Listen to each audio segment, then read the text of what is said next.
Games are notoriously difficult to make. So many lines of code and so much programming goes into every title, and there are so many variables, it's only natural that with even the most thorough testing, many games launch with bugs and glitches that later have to be corrected or patched out. The vast majority of glitches and bugs are like total accidents, and get in the way of enjoyment, like Jules and Ash insisting we go to some nice vegan place instead of the restaurant where the actual food lives. But others are put there intentionally. Some others were just happy little accidents that occurred during production and were then deemed fun enough for the rest of us to find eventually, while others were fully planned out from day one, like Jules and Ash never even wanting to go to the steakhouse, and in fact it was all a ploy for me to try some tofurkey or whatever monstrous hell meat they've discovered. I mean, it's actually quite nice to be honest, but that's not the point. At first glance, you might have thought that some of these mistakes were just oversights on the part of the creators, and their reputations precede them in that regard too, but they were all included in the final versions of their games for very important reasons, coming complete with a host of neat little backstories. I'm Scott from WhatCulture.com, and these are 10 video game mistakes that were totally intentional. Number 10, the grenade dumpster. Half-Life 2, Episode 2. There's a sequence in Half-Life 2 Episode 2 where the player comes across a dumpster with a headcrab zombie hiding out inside. Some of the trash in the dumpster is moving around and we can hear banging noises, so plenty of players decided to throw a grenade in there to kill the supposed creature. However, with this particular dumpster, anytime you throw a grenade in, it gets thrown right back out. Players thought this was a glitch or mistake in the game's programming, but it was intentional, coming about thanks to a freak accident. See, one of Half-Life 2's programmers, Kerry Davis, revealed during some in-game commentary that during testing, one unlucky player had thrown a grenade into the dumpster at random, only for it to bounce back out and kill them. It was a total accident and the grenade had a 1 in a million chance of bouncing out at the exact angle it did. But it happened and the development team thought it was so funny, they decided to program it into Half-Life 2's retail code. Number 9, a weird lack of polish, The Legend of Zelda: Ocarina of Time. The Legend of Zelda: Ocarina of Time is of course one of the most highly rated and popular games ever made, but it also contained quite a few bugs. When Japanese studio Grezzo was given the job of remaking Ocarina for the 3DS, it was expected that many of those bugs would be wiped out. However, players were surprised when they got their hands on the 3DS version and realized plenty of glitches and errors hadn't been removed from the game at all. The developers later admitted that this was all intentional, noting during one of Satoru Iwata's Iwata Asks videos for Nintendo that it was done to preserve the memory and charm of the game. It just wouldn't be fun if your friends couldn't say, "Hey, do you know about this?" So we left them in, if they didn't cause any trouble and if they were beneficial. Though more serious game-breaking and save file-affecting bugs were fixed, Grezzo decided the best thing to do was to leave in many specific tricks, like how you can exploit the game's code by maneuvering Link in unique ways to clip through walls and speedrun through blocked-off areas. Let me know down in the comments though, is a certain level of bugginess part of the charm in old-school games? I'm gonna go with a hell yes, and I kinda wouldn't want them any other way. Number 8, it's not live? Jurassic Park the game. In Telltale's Jurassic Park the game, players may have noticed a mistake with the security video screens. Each screen features a little playback bar at the bottom, as if the whole thing is just some clip being played back in a media player. It looks kinda silly, but it's totally intentional, and actually a really cool homage to the original movie. In one of the film's scenes from 1993, we see the villainous Dennis Nedry having a video call with a guy who's going to help him flee the island with the stolen dinosaur DNA.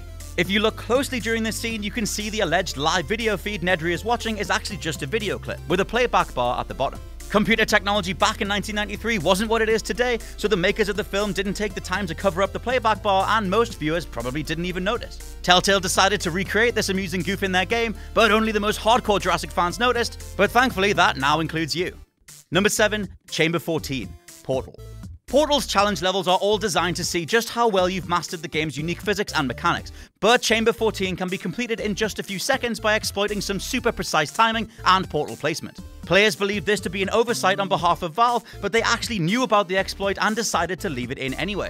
The dev team had discovered the strategy during testing, but actually explained during the in-game commentary that it took such a lot of skill and crazy timing, they wanted to leave it in for only the best and smartest players to discover. Funnily enough though, if you want to get the gold medal for finishing this level as quickly as possible, you need to perform the exploit. It's not possible to finish Chamber 14 fast enough using the traditional method. Sneaky. Number 6, he's not going anywhere. Mother 3.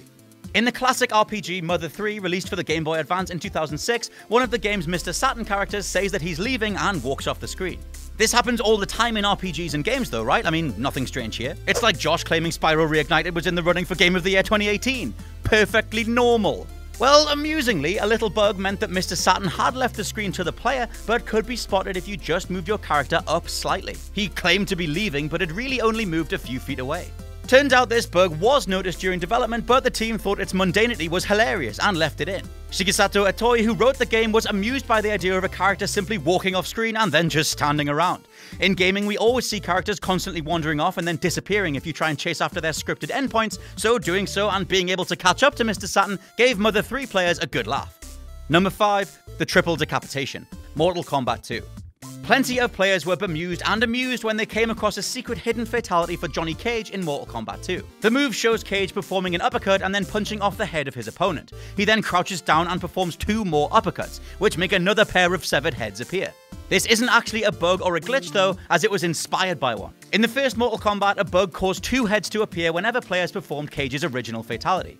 Many players loved the bug and told members of the dev team about it, saying that it only added to the game's ridiculous, over-the-top sense of gory violence. Naturally, NetherRealm, then Midway, decided to not only keep the bug in the game's sequel, but to expand upon it. They added a 3rd head, and this triple decapitation became one of Johnny's most memorable finishing moves. Number 4. Angry Gandhi. Civilization. If you've ever played the Civilization games, you might have noticed something strange about Gandhi. In real life, the Indian activist was a non-violent protester who chose peaceful methods every time. In Civilization, however, he has a real tendency to bomb the living hell out of everything at the earliest opportunity. The reason is that Gandhi's tendency to use nuclear weapons is higher than the other characters. Again, in-game, not real life. It was originally a bug, but in later iterations of the franchise became an amusing feature. To understand why, we need to look at the game's code. See, each character has an aggressiveness score of 1 to 255. Gandhi's score was originally set to 1 as he's such a peaceful dude, but it ended up ticking over to 255 when Gandhi's societies achieved democracy. This meant he basically became a homicidal maniac who wanted to kill everyone as quickly and violently as possible. It's like me when I lose a Crash Team Racing. The developers fixed the issue in later games, but decided to give Gandhi a higher chance of using nuclear bombs just to pay homage to such an amazing original oversight. Number 3. Endlessly Hungry Abigail. Stardew Valley. In the best farming game of all time, Stardew Valley, you have the ability to give people gifts. Everyone has their own taste, so you have to try and figure out what sort of gifts certain characters will like, especially if you want to impress and later form relationships with them. With all that in mind, character Abigail was thought to be bugged when she kept saying, "Hey, how'd you know I was hungry? This looks delicious," every single time the player gave her anything. It sounds innocent enough, but Abigail would say this even when you gave her something that wasn't edible. It's possible to give Abby a big old chunk of quartz and she'll still say it looks delicious. However, it all turned out that this was part of Abigail's character design, as additional dialogue was added to keep the theme going later on the more you play. Abigail is basically hungry for any cool looking or cool sounding thing and will ask you to bring back something tasty even if you're just heading into the mines. It's all kinda like Jules' mum. I mean, the challenge is just to see what she won't eat. Number 2. Immortal and Selfish Companions. Fallout 3.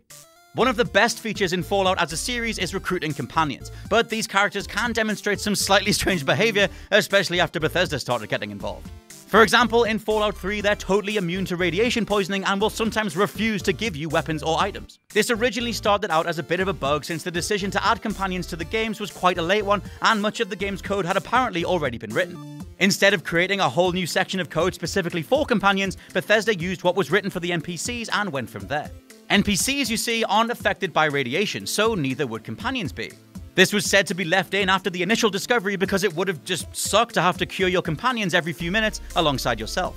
Lastly, since NPCs usually want things or money in exchange for other items, some companions will refuse to give you stuff, unless you offer them something in return.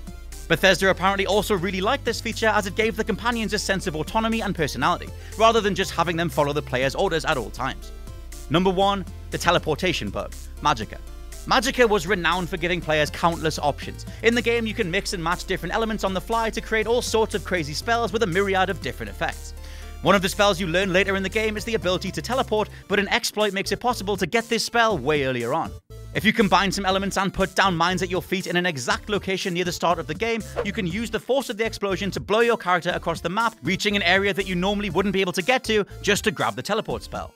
One hell of a method, but playtesters had already discovered it. Like Valve's way of thinking with the earlier Portal example, developers Arrowhead left this thing in as it showed off the exact kind of emergent, inventive gameplay they were hoping for all along.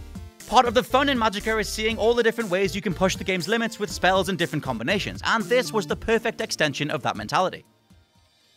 And that's my list. Are there any other extremely cool insider explanations for gaming's coolest glitches? Let me know down in the comments below, and please check out the WhatCulture Gaming Podcast on iTunes, Spotify, Podbay, and wherever else you can think of. I've been Scott from WhatCulture.com, and I'll catch you soon.